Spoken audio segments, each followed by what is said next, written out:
Salut à tous, bienvenue sur InfoStar pour votre minute d'actualité. Si c'est la première fois que vous passez par ici, n'hésitez pas, abonnez-vous, et cliquez sur la cloche de notification pour ne rien rater des prochaines actualités. Kylian Mbappé à l'échauffement avant le match contre Metz, après avoir annoncé sa prolongation de contrat avec le PSG, le 21 mai 2022 au Parc des Princes. La « Maison Blanche », un des surnoms du Real Madrid, n'a pas l'habitude qu'on lui dise non.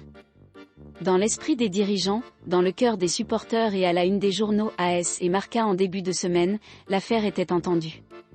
Kylian Mbappé avait dit oui au Real. Le sens de l'histoire. Celle d'un club qui a construit sa légende sur les stars, d'Alfredo Di Stefano à Cristiano Ronaldo en passant par Zinedine Zidane, celle du prodige de Bondy dont le Real était le rêve d'enfant. Même redouté depuis vendredi, le revirement du joueur désormais sous contrat avec le Paris Saint-Germain jusqu'en 2025 est perçu comme une offense à une institution, ce club aux 13 victoires en Ligue des Champions.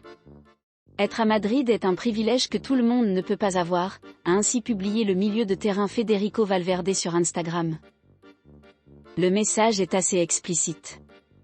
Dans la foulée de l'annonce de la prolongation de Mbappé, d'autres joueurs du Real comme les Brésiliens Rodrigo et Vinicius ont publié des messages sur leurs réseaux sociaux pour réaffirmer leur fierté de porter le célèbre maillot blanc.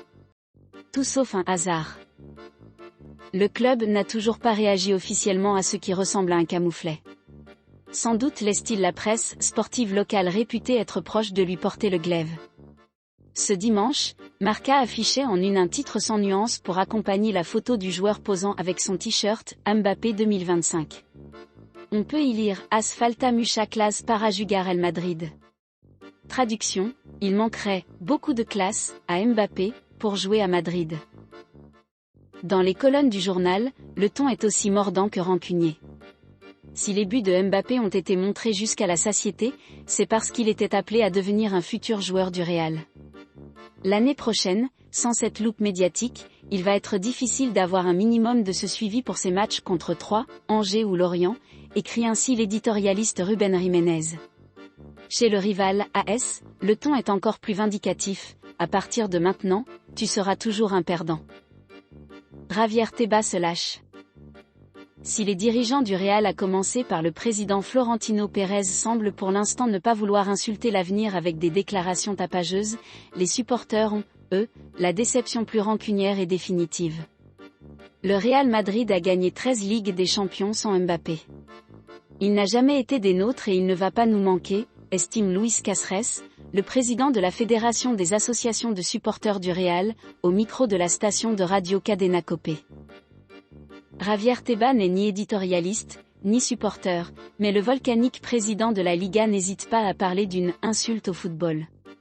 L'homme qui n'a jamais caché son mépris pour les « nouveaux riches », comme le PSG ou Manchester City s'est lâché samedi soir sur son compte Twitter. Ce que le PSG est en train de faire pour prolonger Mbappé grâce à de grosses sommes d'argent, après avoir enregistré des pertes de 700 millions d'euros ces dernières saisons et alors qu'il a une masse salariale de 600 millions d'euros, est une insulte au football.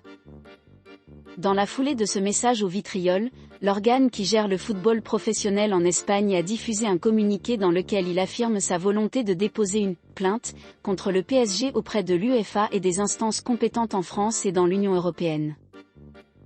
La Liga souhaite manifester que ce type d'accord porte atteinte à la soutenabilité économique du football européen, mettant en danger à moyen terme des centaines de milliers d'emplois et l'intégrité sportive, non seulement des compétitions européennes, mais aussi de nos championnats nationaux, avance l'instance espagnole dans son communiqué. Déjà devancé par Manchester City dans le dossier du Norvégien du Borussia Dortmund, Erling Haaland, la Maison Blanche, pensait tenir sa future tête de gondole avec un Mbappé, prêt à signer l'été dernier. Cet échec ferait presque oublier que le club doit disputer une finale de Ligue des Champions samedi prochain contre Liverpool. Le hasard veut que le match se déroule au Stade de France, en Seine-Saint-Denis. Le département d'un certain Kylian Mbappé.